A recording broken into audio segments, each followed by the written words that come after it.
आजमगढ़ महोत्सव के अंतर्गत लोक दायित्व द्वारा विश्व नदी दिवस के अवसर पर स्वस्थ नदियां स्वस्थ समाज विषयक राष्ट्रीय संगोष्ठी का आयोजन किया गया। इस संगोष्ठी में विशेष सचिव राज्यपाल उत्तर प्रदेश श्री प्रकाश गुप्ता ने कहा कि हमारा देश गाँव का देश है, इसमें नदियों को माँ माना गया है। गांव की परंपरा में कचरा नदियों में नहीं डाला जाता। गांव के जल तीर्थ स्वस्थ हैं, इसलिए गांव शहरों की अपेक्षा स्वस्थ है। नदी विशेषज्ञ मंजीत ठाकुर ने कहा कि कोई संस्था, कोई सरकार, कोई व्यवस्था नदी को साफ नहीं कर सकती जब तक कि आम आदमी इसके लिए नहीं लगेगा। मुख्य वक्ता डॉक्टर ध्रुवसेन सिंह ने अपने वक्तव्य में कहा कि नदियां भारत की जीवन रेखा है, संस्कृति और भारत की आत्मा है। जो नदियां हजारों सालों से सबकी जीवन रेखा रही, वही आज अपने जीवन के लिए हमारी तरफ देख रही हैं। कार्यक्रम संयोजक पवन कुमार ने विषय रखते हुए कहा कि नदियां राष्ट्रपुरुष की धमनियां और सिराएं हैं। यदि प्रदूषण से यह जाम हुई तो हृदय रुक जाएगा।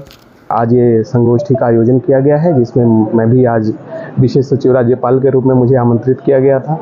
मैं आकर, चूंकि मेरी पूर्व में तैनाती भी यहाँ पर रही है, इसलिए मैं आकर अत्यंत प्रसन्न हूँ कि वास्तव में आजमगढ़ के निवासी, आजमगढ़ के अधिकारी, आजमगढ़ की जो सामाजिक संस्थाएं हैं, वो इस बारे में बहुत ही चिंतित हैं और इसके लिए लगातार प्रयास कर रहे हैं।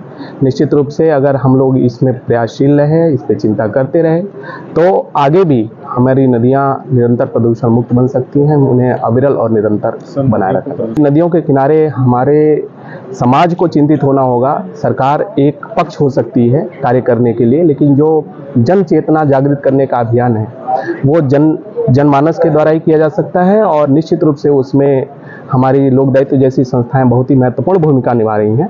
इसके साथ साथ हमारा वन एवं पर्यावरण विभाग, हमारा जो मनरेगा विभाग है, उसके द्वारा भी इसमें बहुत ही महत्वपूर्ण प्रयास किए गए हैं।